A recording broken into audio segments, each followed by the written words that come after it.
സുപ്രധാനമായ ചില നടപടികളിലേക്ക് കൂടി സംസ്ഥാന സർക്കാർ കടന്നിരിക്കുന്നു. വയനാട്ടിൽ എസ്റ്റേറ്റുകളിൽ സർവേ ആരംഭിച്ചിരിക്കുന്നു. അതായത് ഈ ടൗൺഷിപ്പ് നിർമ്മിക്കാനുള്ള എസ്റ്റേറ്റുകളുടെ സർവേ ഇന്ന് ആരംഭിച്ചിരിക്കുന്നു. അനൂപ് ചേരുന്നു. അനൂപ്, എന്തൊക്കെയാണ് ഇത് സംബന്ധിച്ച വിശദാംശങ്ങൾ?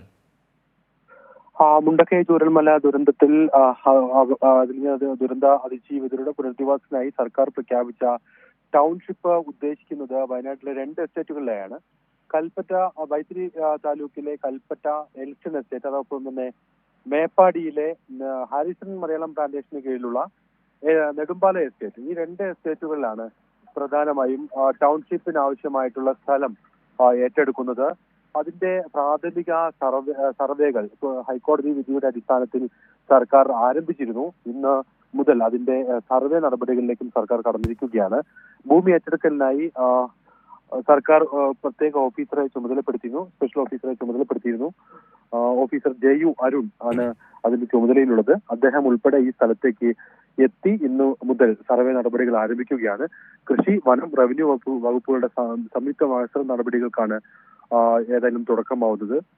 10 ഗ്രൂപ്പുകളായി വിവിധ സ്ഥലങ്ങൾ കേന്ദ്രീകരിച്ചാണ് ഈ സ്ഥലവുമായി ബന്ധപ്പെട്ടുള്ള സർവേ നടക്കുന്നത്. ഏറ്റവും അനുയോജ്യമായ സ്ഥലത്ത് അവരുടെ ജീവിത രീതികൾക്ക് ഉതകുന്ന വിധത്തിൽ കാർഷിക അല്ലെങ്കിൽ അവരുടെ ദൈനംദിന വരുമാനത്തിന് ആശ്രയിക്കാവുന്ന പദ്ധതികൾ രൂപപ്പെടുത്താവുന്ന വിധത്തിലെല്ലാമുള്ള ഒരു മാതൃകാപരമായ ടൗൺഷിപ്പാണ് സർക്കാർ ഉദ്ദേശിക്കുന്നത്. മുഖ്യമന്ത്രി പിണറായി വിജയൻ ഉൾപ്പെടെ നേരത്തെ തന്നെ അക്കാര്യങ്ങളിൽ വളരെ വ്യക്തമായി അത്തരം കാര്യങ്ങൾ പരാമർശിച്ചിരുന്നു. ഏതായാലും ടൗൺഷിപ്പ് എന്ന് പറയുമ്പോൾ കേവലമായ ഒരു പുനരധിവാസ പാക്കേജ്, ഒരു പദ്ധതി ആയിട്ട് മാത്രമല്ല, സമഗ്രമായ അവരുടെ ജീവിത വരുമാന മാർഗങ്ങളെ ഒക്കെ ഉൾപ്പെടുത്തിക്കൊണ്ട് ആവശ്യമായ എല്ലാ അടിസ്ഥാന സൗകര്യങ്ങളോടുകൂടിയും സ്കൂൾ, അംഗൻവാടികൾ, കളിസ്ഥലം, അതുപോലെ അത്തരത്തിൽ ഒരു പെട്ടെന്ന് അത്രയും ആളുകൾ മാറി താമസിക്കുമ്പോൾ അവർക്ക് ആവശ്യമായ വിധത്തിലുള്ള അടിസ്ഥാന പശ്ചാത്തല സൗകര്യങ്ങളെല്ലാം ഉറപ്പുവരുത്തിയിട്ടുള്ള ഒരു ടൗൺഷിപ്പ് മാതൃകയാണ് സംസ്ഥാന സർക്കാർ വിഭാവനം ചെയ്യുന്നത്.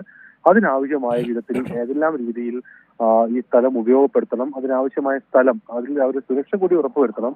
ആ സ്ഥലത്തെ സംബന്ധിച്ചുള്ള സുരക്ഷ, അതുമായി ബന്ധപ്പെട്ടുള്ള കാര്യങ്ങൾ ഉറപ്പുവരുത്തണം. അതിനാവശ്യമായ അനുയോജ്യമായിട്ടുള്ള സ്ഥലമാണ് സർക്കാർ പരിഗണിക്കുന്നത്. ഈ എസ്റ്റേറ്റിൽ കൽപ്പറ്റ എൽസൺ എസ്റ്റേറ്റിൽ കൽപ്പറ്റ ബൈപ്പാസിനോട് ചേർന്നിട്ടുള്ള സ്ഥലമായിരിക്കും ഏറ്റെടുക്കുക. അതോടൊപ്പം നെടുമ്പാല എസ്റ്റേറ്റിലും അധികം ദൂരെയല്ലാത്ത റോഡിൽ നിന്ന് പെട്ടെന്ന്.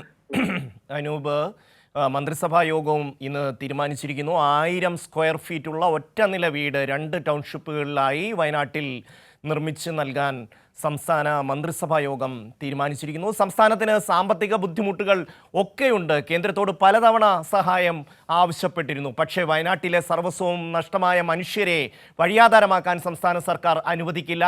അതിനുള്ള സാമ്പത്തിക ബുദ്ധിമുട്ട് സ്വയം ഏറ്റെടുത്തുകൊണ്ട് സംസ്ഥാന സർക്കാർ തന്നെ അതിനുള്ള പണം മുടക്കി അവിടെ ടൗൺഷിപ്പും അവർക്ക് വീടുകളും നിർമ്മിച്ചു നൽകും. കേരളത്തിലെ എല്ലാ മനസ്സും അതിന് എല്ലാ പിന്തുണയും നൽകും. ഇന്ന് സ്പോൺസർമാരുമായി മുഖ്യമന്ത്രി ചർച്ച നടത്തുകയാണ്. വീടുകൾ നിർമ്മിച്ചു നൽകാൻ മനസ്സ് പ്രകടിപ്പിച്ചുകൊണ്ട് ഒരുപാട് പേരാണ് മുന്നോട്ട് വരുന്നത്. അതുപോലെ സഹായഹസ്തവുമായി ഒരുപാട് മനുഷ്യർ വയനാട്ടിലെ ജനങ്ങൾക്കായി എത്തുന്നു. കേന്ദ്ര സർക്കാർ മുഖം തിരിച്ചാലും വയനാട്ടിലെ ടൗൺഷിപ്പ് നടപ്പാവുക തന്നെ ചെയ്യും എന്നാണ് സംസ്ഥാന സർക്കാർ പ്രഖ്യാപിച്ചിരിക്കുന്നത്.